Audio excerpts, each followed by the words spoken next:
tryout with WWE and done a couple of like a Velocity match and a Sunday Night Heat match. And okay, so where was this? That was at Wembley. That was at Wembley Arena. I worked with Gold awesome. Dust and Snitsky in a tag, and I worked with Matt Hardy in a singles match in consecutive days. So again, that just came potluck, just kind of like a text. A couple of days before, do you want to go for a tryout? They kind of asked for guys to be extras and stuff like that. So that again just fell on my lap by potluck. And how was the? Don't skip over that because that's something a lot of people haven't done. How was that? Did they look after you? Was it good? Did you mark out? Nah. Did you mark out for lots of people? Well, inside maybe, yeah. Because I'd been to see the Bulldog there actually in '94 when he'd done his big comeback to WWF at Wembley Arena. So to go there, and again, when you go to these things, you might just sit and do nothing all day. So the first day was I came in and I was there with my friend Eamon, and we were told to go straight to catering. Went to catering, and then Edge sat down next to Eamon, and he introduced himself and was very polite and said hello and everything. And then Edge told Eamon that Eamon was working with Umaga that night, and Umaga just debuted on TV. That gimmick. So Eamon was like dead excited, and I was actually kind of the other end of the table and I just heard the conversation. I thought, oh, wicked, Eamon's on tonight. Maybe I'll be on tonight. But nobody told us anything, like zero. We'd gone in, said hello, signed in, and that was essentially it. And then I can't remember who told me actually, but anyway, my name was written down on this board that said Andy Simmonz and a German wrestler called Eric Schwartz on with Snitsky and Goldust. So that was that one. So the following day was kind of a little bit better because they had an opening for only one spot. Oh, because Steve Lewington, who went on to be DJ Gabriel briefly in ECW, he worked with Umaga, and Charlie Rage and the UK Kid did a dark match against the Big Show. Okay. So it's kind of everyone was, all the British lads that were there had something to do. So everyone was kind of having dead chuffed. And, you know, again, I appreciate it didn't set the wrestling world on fire, but it was a big deal for me. You know, just on a personal level, you know, as well as a professional level. On a personal level, it was fabulous. So so that was that. And then the following day, there was just one empty spot that they kind of said, oh, we'll have a proper look at you all today, and we'll kind of decide who's going to work with Matt Hardy. So we're all in the ring, and this is actually the day Kat got signed and Steve Lewington got signed. Okay. So that was like their kind of like final tryout kind of thing. So so everyone's like dying to impress, trying to impress, and Paul Burchill was there that day because he was doing the pirate gimmick at the time, and he was kind of like throwing us some tips to me and Amy. He was like, you know, when you get in the ring, take your top off, make sure they can see your physique and all this kind of thing. So so I did, and they ended up putting me on with Matt Hardy over like say 10 other lads that were there. So because obviously I went there being like, well, I'm really short, like, yeah, I might have a couple of pair of biceps, you know, but I never really thought I had a hope in hell of kind of getting any like recognition or even any potential getting signed. So, but to be picked out that you know group of lads, I was like, oh, awesome. Still, I was like, cool. Who knows? Do you know what I mean? Like when I came back with a match with Matt Hardy, everyone was putting it over, like everyone. You didn't, not like massively, just like, oh, good match, kid, you know, that kind of thing. So I was like, oh, cool. Like who knows? You know, maybe dreams can come true, can't they? So I was like, oh well, who knows? Maybe I'll get signed off the back of this. Anyway, I didn't. But 3 months later, I broke my ankle. So, which I had reconstructive surgery on. My foot was practically hanging off my leg. It was really bad, just like really terrible timing. So, so I was trying to contact WWE the whole time. Like, so I did this and then, but the further and further away it is in time, the less you think, oh, you know, they've got a million other people to look at, you know, when they're over here. So I kind of thought it was probably all off the table. And then the day before this particular taping, so we're going fast forward into October 2007. I get a text message from Andy Quilden saying something like, don't get hurt tonight, mate, you're going up to Raw tomorrow. So I was like, oh, what do you mean? He's like, oh, someone's just been in touch with him saying, can you send 2 guys? No, was it 2 guys? No, it wasn't. It was just 1 guy, sorry. So I then arrived there, I went with Baxter Burridge, and just, again, same sort of thing. You kind of just sign in, just sit around most of the time, say hello to everyone you can, and just be polite as you can. And then Dean Malenko gathered a sword. I don't think who else was there. Just to give you some context, it was me, Baxter Burridge, Sam Slam. Remember him? Yes, I do. Yep. Yeah. Sorry, I thought I'd lost you then. Sam Slam.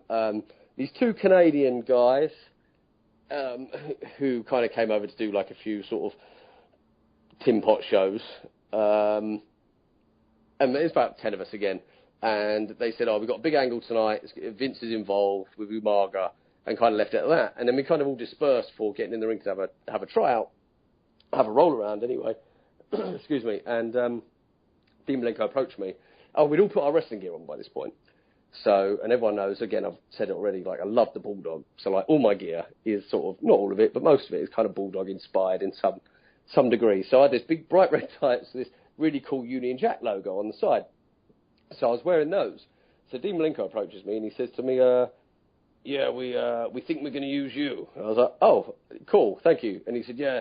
He goes, you're the smallest guy here and we like your tights. So I was like, oh, okay, thank you. So obviously being in England and everything, they like the Union Jack on the side of the tights and stuff. So yeah, that's how that came about. And then I had to get in the ring and roll around with Jamie Noble, just the two of us. Like, we locked up with each other literally about 100 times. And then it was just me and Jamie in the ring for ages.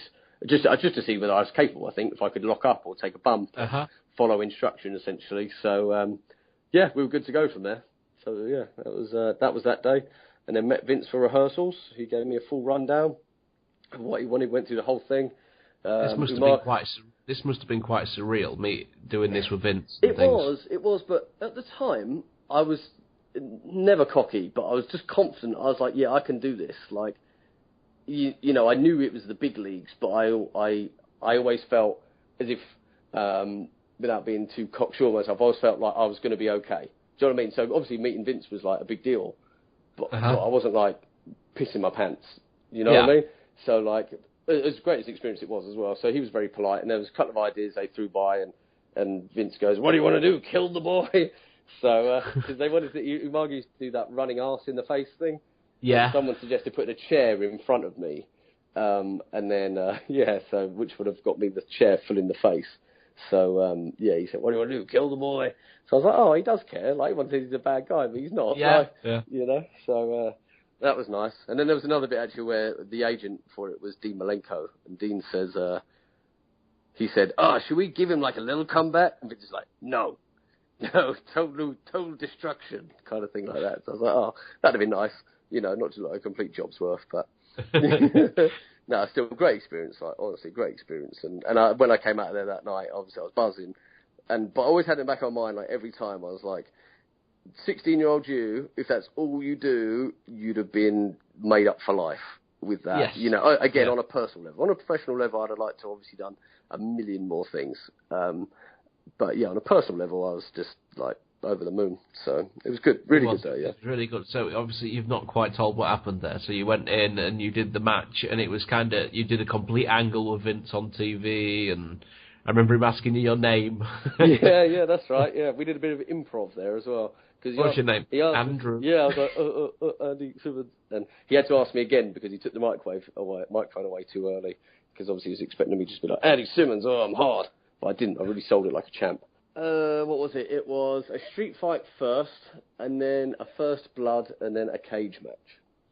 First blood? Oh, you was bleeding, was you? I was bleeding, yeah. God, where was you bleeding from? From the mouth. It was that Simmonz spike. He got me in the throat 10 times. Did he really? Blood everywhere, yeah. It was How horrible. did we do that then? Go on, tell us. I was sworn to secrecy. I was sworn to secrecy. You don't want to jeopardise any future job opportunities. You never can do that, can you? You never know. These things can come bite you in the arse, but he was dead. Well, they do listen to this podcast.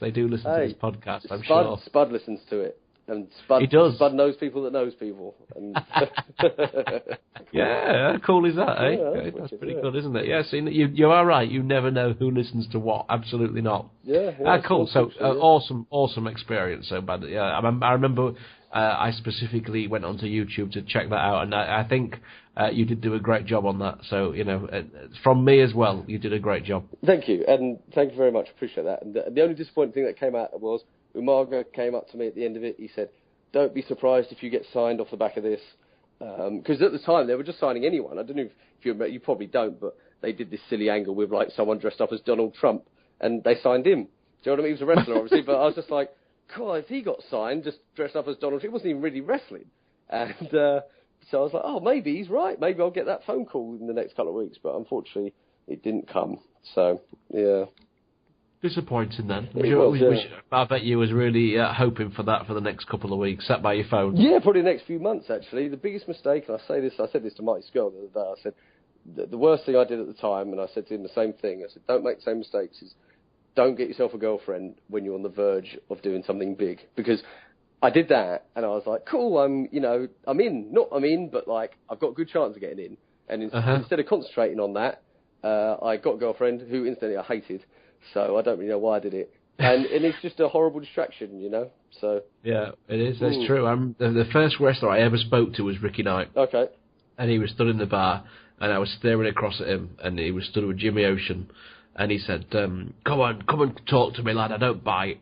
And I would have been about 12, 13, and I went in, and the first thing he said to me was, don't get a girlfriend if you want to be a wrestler. Oh, really? Okay. First thing he said to me, I was like, oh, okay. Yeah. But, he's probably right. Or he did the next best thing, didn't he? He got a girlfriend/wife who was a wrestler. Yeah, but I was thinking that's a terrible idea as well. Obviously, it worked for him, but, you know, he's the exception, isn't he? You know, absolutely. You know, in general, when I see the guys with fans, not for a quick one-off night, but when they actually get with them, I always think, my God, that'll never work. That will not work. No, but sometimes maybe it does. What does your current girlfriend think to your fiance? Think to your wrestling? Is she interested, or is she just she's interested to a certain extent. She doesn't come all the time, but she comes to support me and. Does everything she can. She'll wash my gear every now and then as well. So my wife thinks it's a right load of shit. Does she? Yeah. See. Yeah, but that could be from when D'Lo Brown threw up in our bath. I can imagine that was a good memory for her. No. And she's a nice lady too, your wife. So she is a nice lady. Yeah. She's had so much trouble with wrestlers when they've stayed at our house. But D'Lo Brown throwing up in the bath. Who's he called? Christopher Daniels was just so obnoxious to her. It was. I felt like getting his head and smashing his head into the wall. He was just so obnoxious. Yeah. But there you go. Yeah, we've had a few experiences. Luckily, she never met Jake, so we're. Yeah. Thank God for that. He'd have probably thrown up on her or something. See, now I haven't seen you much after this because I came to Cyprus in 2009, so I haven't seen you much. So what do you do with yourself now? You said you promote a few shows and things. Yeah, I promote some shows. Like I run the training school with Andy Coulden, who is having some fantastic success with his promotion, Revolution Pro Wrestling. Yeah, I saw. I try and keep up to date with things. Yeah. I did see a bit from York Hall this last week. Looks amazing. Yeah, it does. Yeah, it was packed out like a genuine sellout. No hype.